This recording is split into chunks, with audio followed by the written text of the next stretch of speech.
Le titre des journées, Être mère, prend ses distances avec la certitude que la mère tirait de la nature. La mère, par essai, est un opérateur idéal pour reproduire la vie en donnant à cette reproduction un nom et un corps.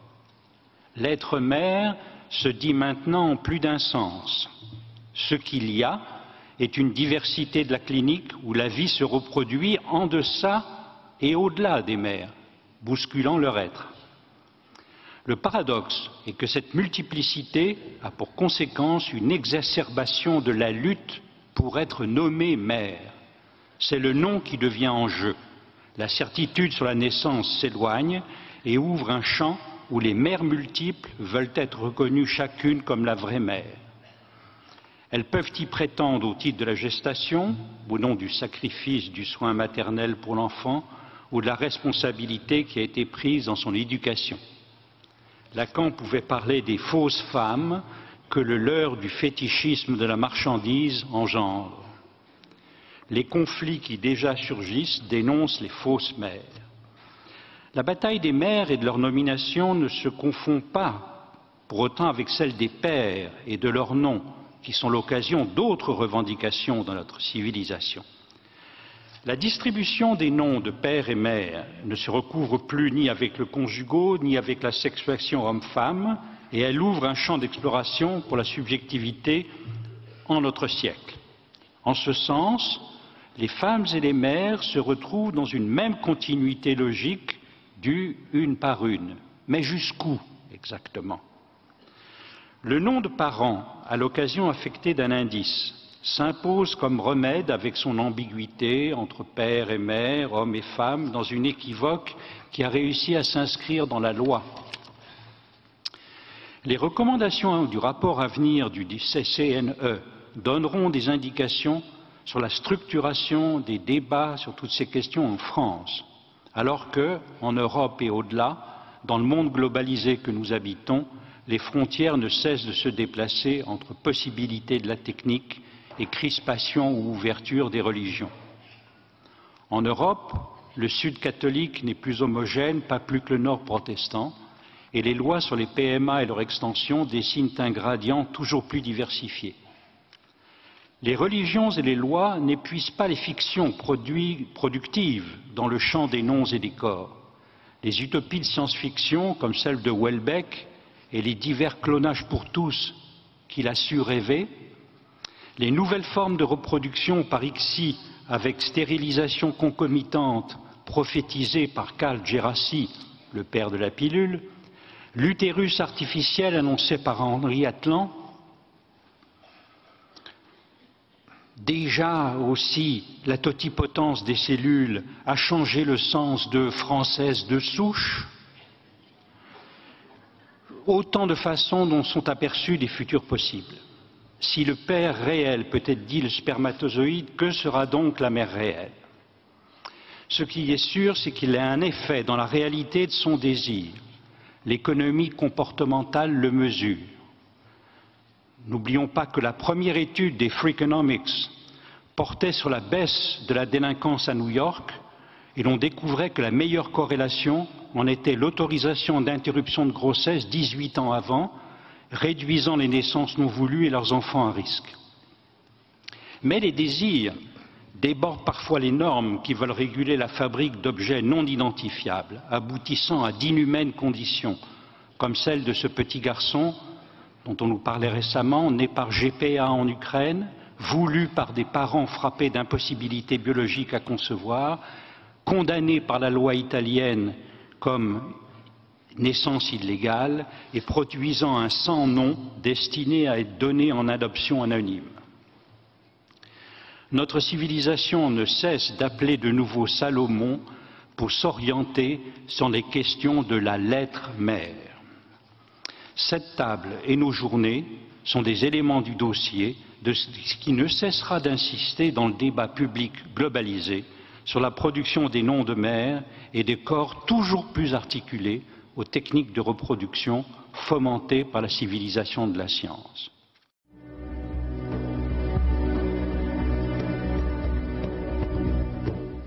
Si l'on peut s'appuyer dans la science et disons sur les théories de l'évolution, peut compter sur le temps pour opérer à une sélection, en tout cas des choix, là on a la production de quand même énormément de dispositifs nouveaux sur lesquels la sélection n'a pas encore opéré. Et on ne sait pas évidemment comment tout ça va s'inscrire dans la longue durée. Et on ne peut pas attendre que ça se fasse, si je puis dire, sans nous. D'où dans la tension entre la longue durée que déployait Jean-Claude Amezen et les problèmes que soulevait François Ansermet, au fond on voit le comité d'éthique qui était vraiment pile à la charnière des deux et qui, lui, doit produire des recommandations, doit opérer des choix et des sélections, en tout cas indiquer par où ça pourrait passer, puisque ce sont des recommandations, des rapports qui ouvrent la voie. Comment voyez-vous ça? Oui, alors je pense que le rôle du comité n'est pas, le premier rôle du comité n'est pas de produire des recommandations. D'ailleurs, le législateur, depuis 31 ans, a confié au comité une mission qui est d'animer la réflexion publique en produisant des avis, ce qu'en anglais, ce que nos collègues anglo-saxons appellent des opinions, des réflexions.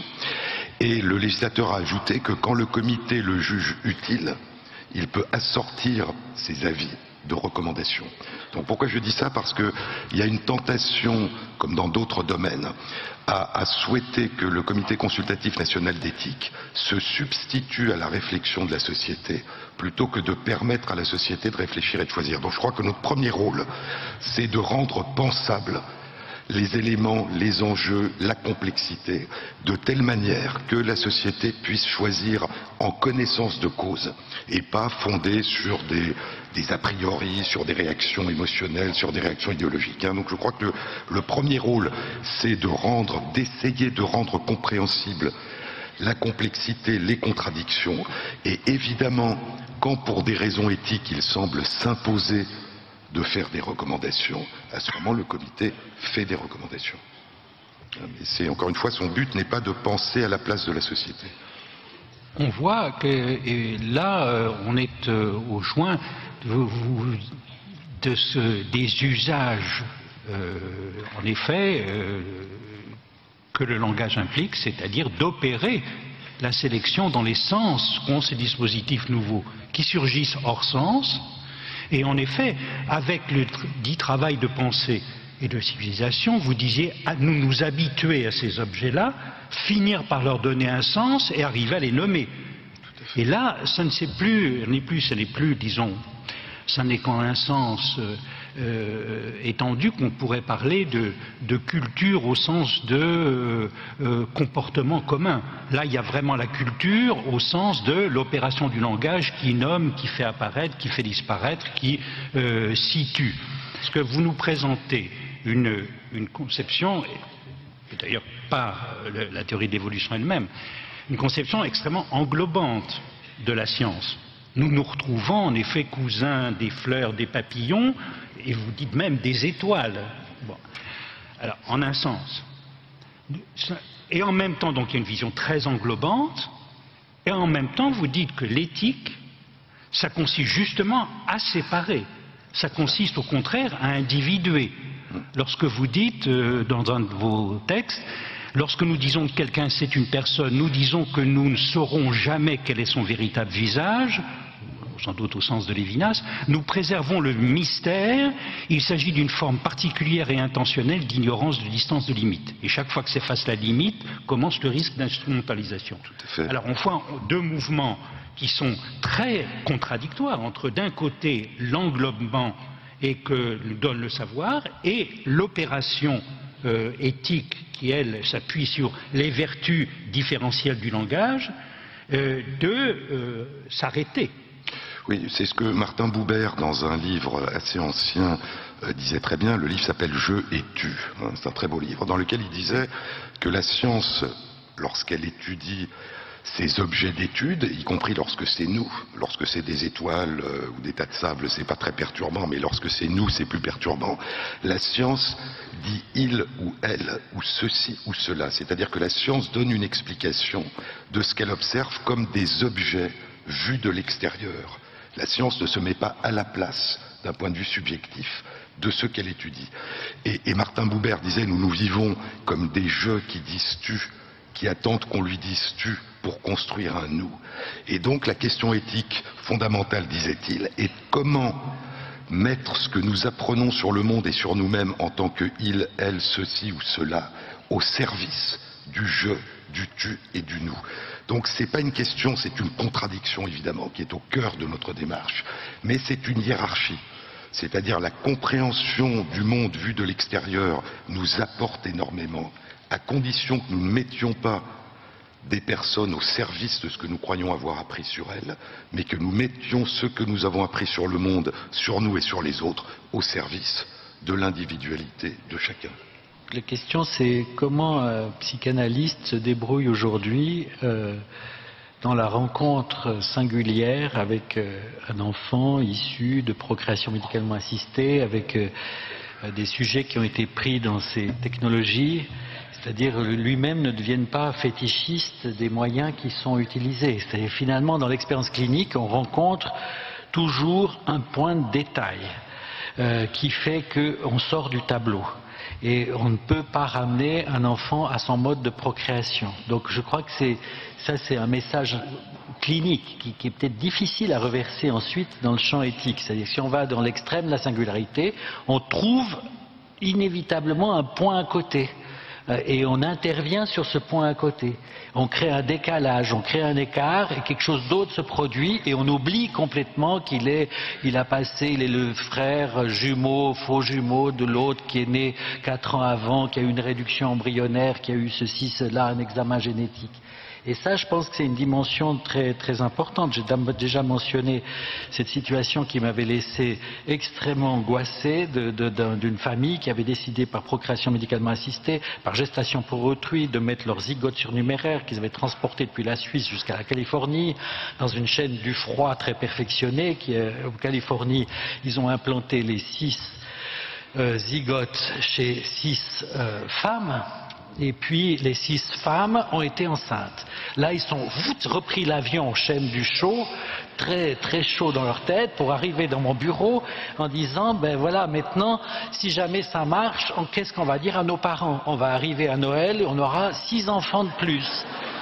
Hein, qu'est-ce que vous dites, vous qui êtes spécialiste, Jean-Claude Amaison, comité d'éthique, enfin, qu'est-ce que vous dites? Bon, j'ai évidemment dit que j'ai dit revenez demain.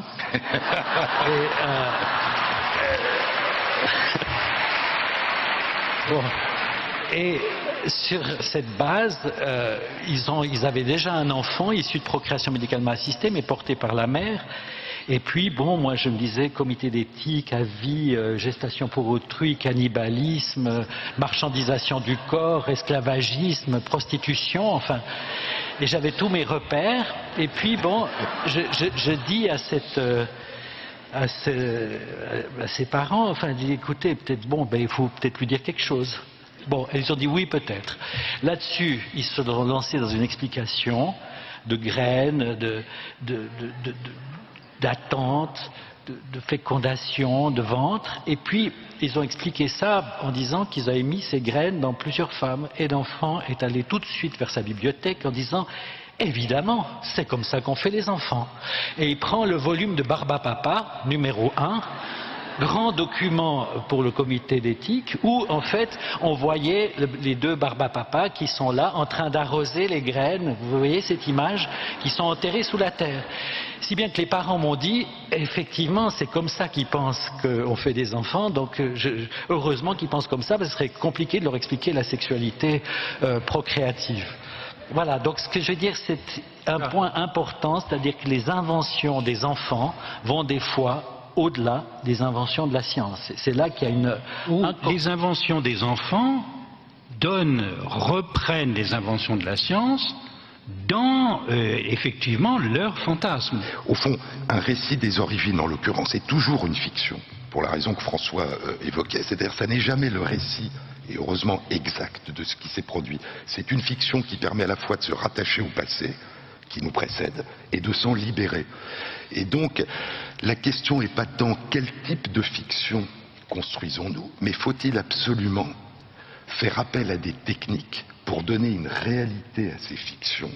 Ou est-ce que la fiction, d'une certaine façon, a une trop grande importance donnée aux techniques? C'est un désaveu de la fiction, c'est un désaveu du récit. C'est comme si, au fond, le seul récit qui pouvait être construit, c'est celui que la traçabilité biologique permet de construire. Et donc je crois qu'il y a cette conciliation entre comment aider chaque personne à résoudre le problème qui se pose à elle et comment faire en sorte que les droits de chacun dans le monde soient au mieux pris en compte et préservés. Et il y a souvent une contradiction entre le respect des droits de chacun et le désir d'une personne de réaliser ce qu'elle souhaite en faisant appel à la technique, mais pas seulement. Et je crois que quand même ce qui caractérise notre époque, moi ça me frappe beaucoup, c'est qu'en effet la science ou d'autres approches jouent un rôle énorme, mais peut-être qu'aucune époque dans l'histoire de l'humanité n'a été autant concernée, si malheureusement ça n'est pas toujours entré dans la réalité, par le respect des droits de l'homme. Puisqu'on parle d'être mère, ça ne fait quand même que 70 ans dans notre pays que la moitié de la population a le droit de vote et le droit d'être éligible. Et donc je crois qu'il y a cette contradiction permanente entre comment répondre, et en particulier avec la technique, aux souhaits de chacun et comment faire en sorte de préserver les droits de chacun. Une des questions fondamentales qui dépasse de très loin la procréation, c'est la prédiction. C'est en quoi une connaissance qui est toujours partielle, qui est toujours statistique, qui est toujours probabiliste de l'avenir est un service rendu à chacun ou est au contraire un poids qu'on fait peser en éclairant de manière focalisée la seule chose que l'on croit connaître de l'avenir aux dépens de tout le reste. Donc c'est vraiment la question de la prédiction et qui dépasse de très loin. C'est la prédiction des maladies, c'est la prédiction de... Bon, jusqu'où connaître un peu plus d'un point particulier dans l'avenir de manière probabiliste est un service rendu, ou jusqu'où c'est au contraire quelque chose qui est un poids qu'on fait peser de manière inappropriée sur la personne. Donc la question est, est-ce qu'une démarche scientifique ou une démarche médicale doit participer à ce rêve et à cette demande ou à ce fantasme, ou est-ce qu'elle doit au contraire être extrêmement prudente dans la réponse à cette demande?